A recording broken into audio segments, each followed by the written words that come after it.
ఆరోపణలు దీని మీద ఖచ్చితంగా నేను న్యాయ పోరాటం చేస్తాను. Law will take its own course, receive in law as a law అంటూ కూడా ఒక సిటిజన్ లాగా నాకు లా మీద నమ్మకం ఉంది. ఇదంతా కూడా తప్పుడు ప్రచారం, మీడియాని కూడా తప్పుదోవ పట్టేస్తున్నారు. అసలు వాళ్ళ తల్లిదండ్రులు చెప్పే మాటలంతా కూడా అబద్ధం అంటూ కూడా ఇలా పూర్ణచందన్ ఒక లేఖ, దాదాపు 5 pages లేఖ రాయడం అయితే జరిగింది. అంటే ఒక మనిషి చనిపోయారన్న కర్టెసీ కూడా పూర్ణచందన్ కి లేదా అంటూ కూడా నెటిజన్స్ క్వశ్చన్ చేస్తున్నారు. అంటే ఆల్రెడీ స్వేచ్ఛ చనిపోయింది, చనిపోయిన వ్యక్తురాల మీద తన క్యారెక్టర్ ని బ్యాడ్ చేసి, అదే కాకుండా తనకి 2 పెళ్లిళ్ళు అయినాయి, నేనే మొత్తం చూశాను, ఇదంతా తప్పు, తన ఒక డిప్రెషన్ లేడీ అన్నట్టు ఇలా వ్యాఖ్యలను కూడా తీవ్రంగా ఖండిస్తున్నారు. మరి ఎందుకని పూర్ణచందన్ మీడియా ముందు రాలేడు? అదే కాకుండా పూర్ణచందన్ ని పొలిటికల్ గా ఎవరో సపోర్ట్ చేస్తున్నారు, ఈ కేసుని కూడా తప్పుదోవ పట్టించే ప్రయత్నం చేస్తున్నారంటూ కూడా అనుమానాలు వ్యక్తం అవుతున్నాయి. నిజంగానే పూర్ణచందన్ స్వేచ్ఛని పెళ్లి చేసుకుంటానంటూ ప్రామిస్ చేసి ఆ తర్వాత ముఖం చాటేశాడా, లేకపోతే ఏంటి అనే క్వశ్చన్ మార్క్ కూడా తెరపైకి వస్తున్నాయి. ఈ క్రమంలోనే కుటుంబ సభ్యులు కూడా ఏదైతే అమ్మాయి మెచ్చా ఫంక్షన్ కి దాదాపు 5 లక్షలు నేను ఇచ్చాను, అమ్మాయి స్కూల్ ఫీజు కూడా నేనే కడుతున్నానంటూ చెప్పడం జరిగింది. కానీ కుటుంబ సభ్యులు కూడా దీని మీద రెస్పాండ్ అయ్యారు.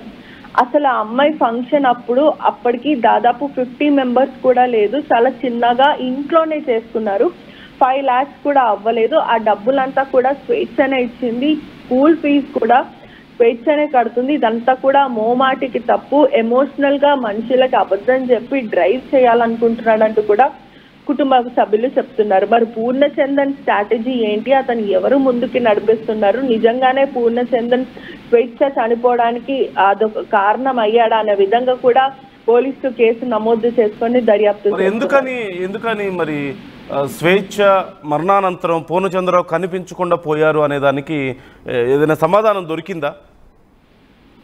ఎస్, పూర్ణచందన్ మాత్రము మీడియా అంతా కూడా బలవన్మరణానికి పాల్పడిన స్వేచ్ఛకి కారణం నేనే అంటూ కూడా ఆరోపణలు చేశారు. అందుకే ఈ తెలంగాణ రాష్ట్ర ప్రభుత్వం అందరికీ కానీ లేకపోతే ప్రజలందరికీ కూడా నిజం తెలియాలి, నాకు స్వేచ్ఛకి సంబంధం ఉన్న విషయం కరెక్టే, కానీ స్వేచ్ఛ చావుకి నేను కారణం కాదు అంటూ కూడా ఇలా మాటలు చెప్పడం. దాని తర్వాత తన మెడికల్ రిపోర్ట్స్ అంతా కూడా నా దగ్గర ఉన్నాయి, యాంగ్జైటీ, ఎమోషనల్ టెండెన్స్, డిప్రెషన్ ఇవన్నీ కూడా తను మెయింటైన్ చేస్తుంది. చిన్నప్పటి నుంచి కూడా తను ప్రేమ పొందలేకపోయింది, 2 పెళ్లిళ్ళు బ్రేకప్ అవ్వడం, ఆ తర్వాత వాళ్ళ కుటుంబ సభ్యులు కూడా చిన్నగున్నప్పుడే వాళ్ళు ఉద్యమకారులు కాబట్టి వదిలేసి వెళ్ళిపోవడం, వాళ్ళ పిన్ని దగ్గర తిని పెరిగింది, అనేక సార్లు నాకు చెప్పింది వాళ్ళ కుటుంబాన్ని ఎంతో మిస్ అవుతున్నాను, చిన్నగా ఉన్నప్పుడే నా తల్లిదండ్రులు నా పిన్ని దగ్గర వదిలేసి వెళ్ళిపోయారంటూ అనేక సార్లు చెప్పింది. అది కాస్త ఆ ప్రేమని నేను అందించానంటూ కూడా ఇలా పూర్ణచందన్ చెప్తున్నారు. మీడియా ముందు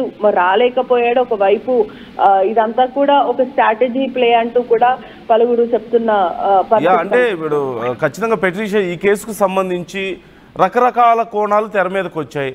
అవునన్నా కాదన్నా కొంతమంది మరీ ఎక్స్ట్రీమ్గా ఊహాగానాలు కూడా స్ప్రెడ్ చేసినటువంటి పరిస్థితి కూడా ఉంది. అన్ఫార్చునేట్లీ కొంత మీడియాలోని కొన్ని పత్రికలు కానివ్వండి, ఒక భాగం మీడియా కొంతమంది నిజాలతో సంబంధం లేకుండా, ప్రూఫ్స్ ఉన్నాయో లేదో చూసుకోకుండా పూర్ణచంద్రకి సంబంధించి ఏదో రాజకీయ కోణాన్ని కూడా బయటికి తీసుకొచ్చేసి దానికి సంబంధించి కూడా రకరకాల స్వేచ్ఛకు సంబంధించి రకరకాల కోణాల్లో వాళ్ళు ఇష్టారీతిని మాట్లాడినటువంటి పరిస్థితి కూడా ఉంది. అంటే అది ఏది నిజమో ఏది అబద్ధమో ఎవరికి పూర్తిగా తెలియదు.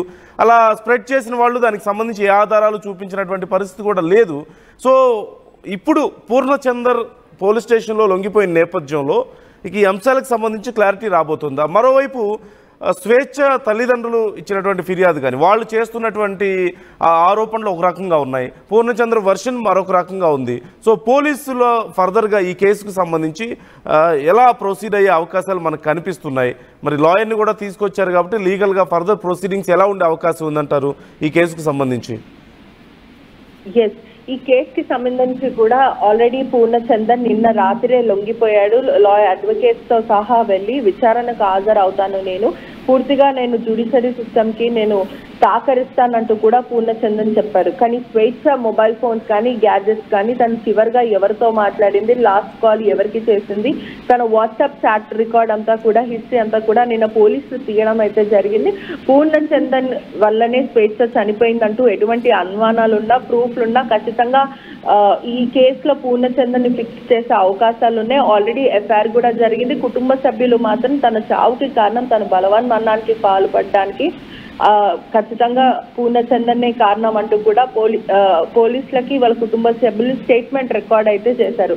ఈ క్రమంలోనే పోలీసులు కూడా సుదీర్ఘంగా విచారిస్తున్నారు. అసలు చివరిసారి ఎప్పుడు మాట్లాడింది, వీళ్ళిద్దరు పరిచయం ఎప్పటి నుంచి, ఇవంతా కూడా క్లారిటీగా పోలీసులు తెలుసుకుంటున్నారు. అదే కాకుండా స్వేచ్ఛ కూడా ఎప్పటి నుంచో తన ఇన్స్టాగ్రామ్ సోషల్ మీడియా అకౌంట్ లో కూడా పూర్ణచందన్ తో దిగిన ఫొటోస్ కానీ మొన్న రీసెంట్ గా గత 3-4 డేస్ బ్యాక్ అంటే చనిపోక ముందు కూడా తను అరుణాచలం ఇద్దరు కలిసి వెళ్ళడం జరిగింది. సో ఈ క్రమంలోనే దాదాపు 2009 నుంచి కూడా వీళ్ళకి పరిచయం ఏర్పడింది. 2020 నుంచి కూడా వీళ్ళు గానంగా ప్రేమించుకున్నారు. మొదట పెళ్లి చేసుకుందాం అనుకున్నారు. కానీ పూర్ణచందన్ ముఖం చాటేయడం వల్లనే తీవ్రమైన మనస్తాపంకి గురై తను చనిపోయిందంటూ కూడా కుటుంబంతో సహా వాళ్ళ ఫ్రెండ్స్ తో సహా జర్నలిస్ట్ ఫెడరేషన్ అంతా కూడా ఆరోపణలు చేస్తున్న పరిస్థితి కనిపిస్తుంది. Okay, right. Thank you Patricia. మొత్తం మీద ఈ కేసుకు సంబంధించి పూర్ణచందర్ లొంగిపోయిన నేపథ్యంలో అడ్వకేట్తో కలిసి పోలీసులు ఎదుట పూర్ణచంద్ర లొంగిపోయిన నేపథ్యంలో ఈ కేసుకు సంబంధించి అతి త్వరలోనే క్లారిటీ రాబోతోంది. రకరకాల అనుమానాలు, స్వేచ్ఛ తల్లిదండ్రుల వర్షన్ ఒక రకంగా ఉంది, తనకి సంబంధించిన వాళ్ళు ఫ్రెండ్స్ కానీ రిలేటివ్స్ కూడా దీనికి సంబంధించి రకరకాల అనుమానాలను వ్యక్తం చేస్తూ ఉన్నారు. మరోవైపు కొంతమంది మరింత ఎక్స్ట్రీమ్ లెవెల్లో రాజకీయాలను కూడా చొప్పించి దీనికి సంబంధించి రకరకాల వార్తలను స్ప్రెడ్ చేస్తున్న తరుణంలో పూర్ణచందరే వీటన్నిటికీ కూడా సొల్యూషన్ లాగా కనిపించాడు. ఒక రకంగా చెప్పాలంటే పూర్ణచందర్ కనుక బయటకు వస్తే, కనిపించకుండా పోయినటువంటి పూర్ణచందర్ కనుక బయటకు వస్తే ఈ అంశానికి సంబంధించి పూర్తి స్థాయిలో క్లారిటీ వచ్చే అవకాశం ఉంది అంటూ అందరూ భావిస్తున్న తరుణంలో అడ్వకేట్తో కలిసి పూర్ణచందర్ పోలీసుల ఎదుట లొంగిపోయాడు. మరి ఇప్పుడు ఈ కేసుకు సంబంధించి ఫర్దర్గా లీగల్ ప్రొసీడింగ్స్ ఎలా ఉండబోతున్నాయి, పోలీసులు ఎలా ఈ కేసును విచారించబోతున్నారు, ఎప్పటిలోపు ఈ అనుమానాలకు మనకి క్లారిటీ రాబోతోంది అనేది వేచి చూడాల్సిన అంశం. ఈ నేపథ్యంలో ఒక్కసారి స్వేచ్ఛ తల్లిదండ్రుల మాటలు ఏ విధంగా ఉన్నాయి ఈ అంశానికి సంబంధించి, పూర్ణచంద్రకి సంబంధించి కానీ స్వేచ్ఛ బలవన్మరణానికి సంబంధించి కానీ అసలు వాళ్ళ వర్షన్ ఎలా ఉంది, వాళ్ళకు ఉన్నటువంటి డౌట్స్ ఏంటో వాళ్ళ మాటలోనే ఒకసారి చూద్దాం. మా అమ్మాయి స్వేచ్ఛ మామూలుగా మహిళలంటే అణిగి ఉండాలి, జీ హుజూర్ అని ఉండాలి అనేటటువంటి ఆలోచన లేదా మీకు? ఏదైనా సవాల్ చేసేటటువంటి ఒక ఆలోచనతోనే ఉండేది. ఎవరి దగ్గరైనా కానీ ఒక పులి పిల్లలాగా మాట్లాడేది, ఒక సింహం లాగా దూసుకుపోయేది ఆమె. అట్లాంటి ఆమెను పూర్ణచందర్ బాదావత్ అనేటటువంటి ఒక కల్చరల్ ప్రోగ్రామ్స్ చేసేటటువంటి టీ న్యూస్ లా సంతోష్ ఎంపీ సంతోష్ కుమార్ కి ఒక పిఏగా నేను ఉంటున్నా.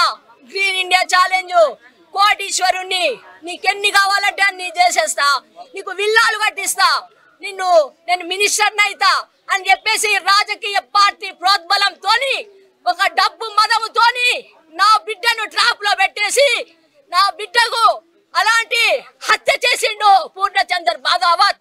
ఆయనను కఠినంగా శిక్షించాలి అని చెప్పేసి నేను కోరుకుంటున్నాను. ఇంకా ఏ మహిళలను, చాలా మంది మహిళల్ని ఆయన చాలా మంది ట్రాప్ లో పెట్టి ఆయన చాలా మంది జీవితాలను నాశనం చేసిండు. కాబట్టి ఏ రాజకీయ ప్రోద్బలం ఉన్నా సరే మొత్తం జర్నలిస్టులంతా కూడా మీకు ఒక జర్నలిస్టు సింహమే అందరికి క్లాసులు చెప్పేది, మహిళా జర్నలిస్టులకు మీటింగులు పెట్టి క్లాసులు చెప్పేది, వాళ్ళు పరిష్కారం చెప్పేది. ఆమె ఎన్నెన్ని పుస్తకాలు చదివింది, నేను కూడా చదవలేదు అన్ని పుస్తకాలు. ఆమె అమ్మా నువ్వు ఎందుకు భయపడతావు, నేను అన్ని నాది నేను చూసుకుంటా కదా అని చెప్పేసి నాకే ధైర్యం చెప్పినటువంటి ఆ అమ్మాయిని ట్రాప్ చేసి ఆమె